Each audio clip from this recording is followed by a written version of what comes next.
Hey guys, welcome back to my channel. It is True Crime Tuesday yet again, and today we will be talking about something that completely broke my heart. I wish this didn't happen and we didn't have to talk about it, but it did happen, unfortunately. Today we will be talking about the mass shooting that happened quite recently in Thailand.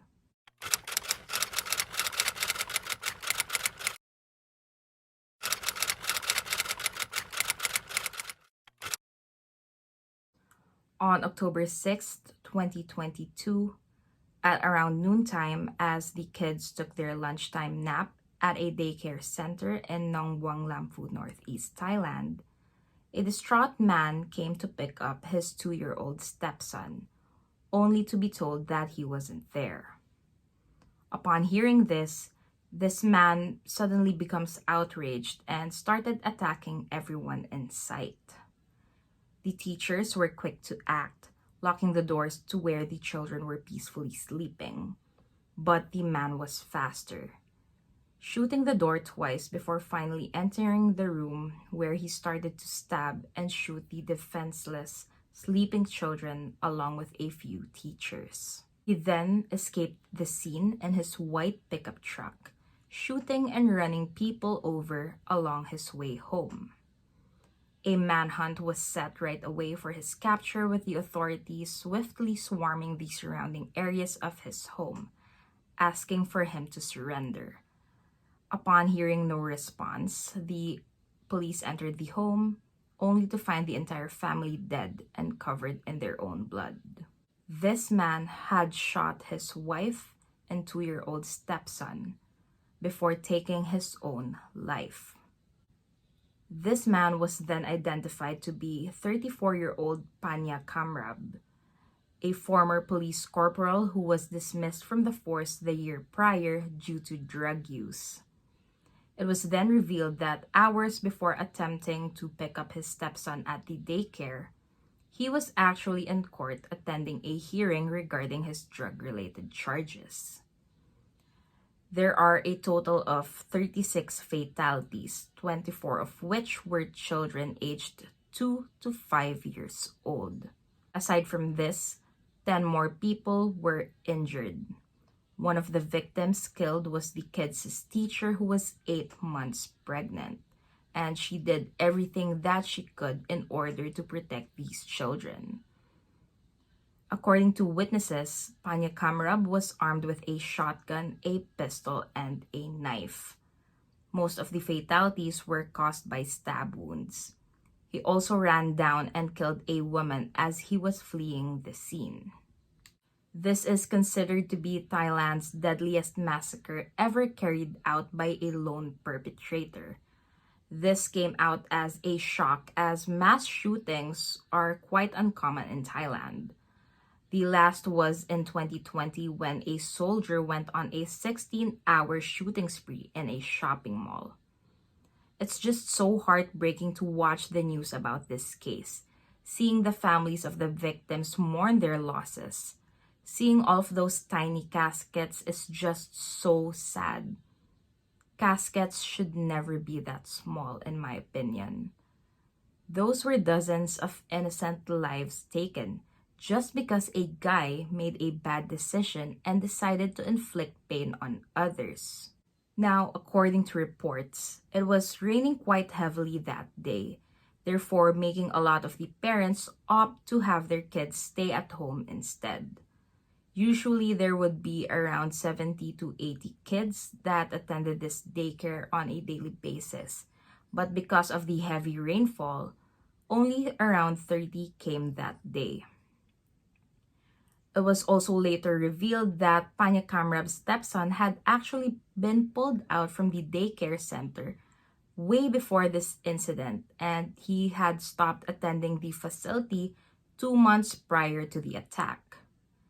And since Panya Khamrab did take his own life, we don't and won't really know why he was there looking for his stepson in the first place. It is possible that he was under the influence, or maybe he was just looking for an excuse to get into the daycare.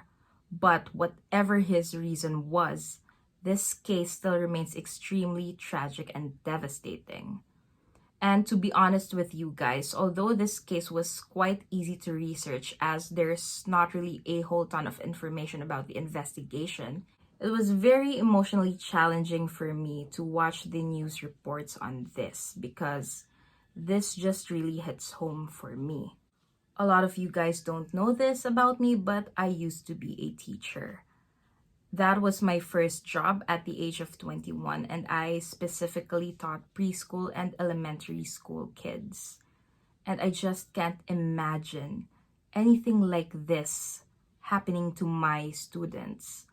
I can't even fathom the idea of any of those babies getting hurt. I also watched an interview of one of the survivors' mother. Her 3-year-old daughter was in the same room when this whole ordeal happened. And this child was usually a very, very light sleeper.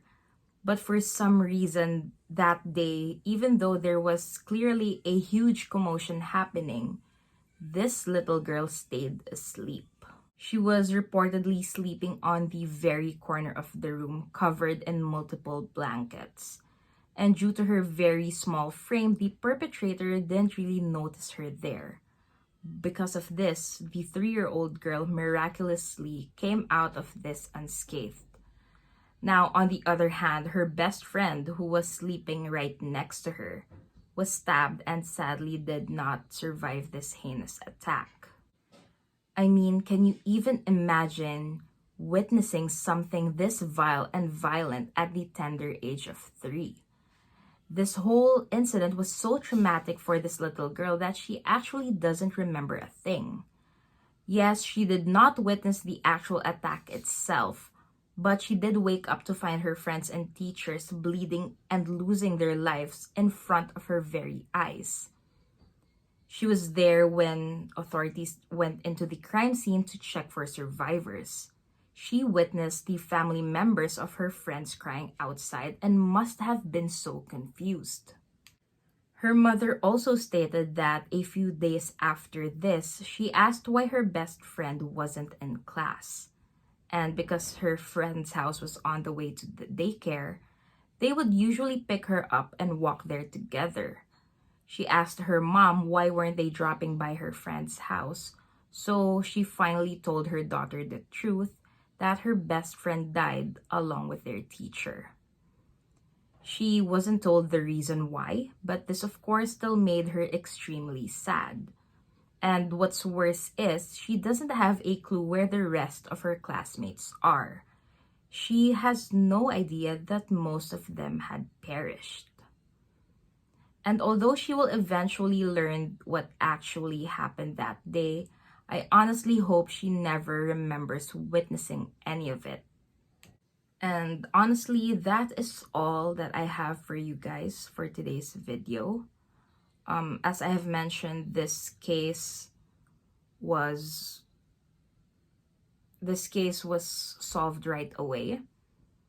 And details did come out pretty quickly after the incident. Thank you so much for tuning in, and as usual, I would love to hear your thoughts on this case, and should there be any other case that you would like for me to cover, please let me know by leaving a comment. Thank you so much for watching, and I will see you guys on my next video.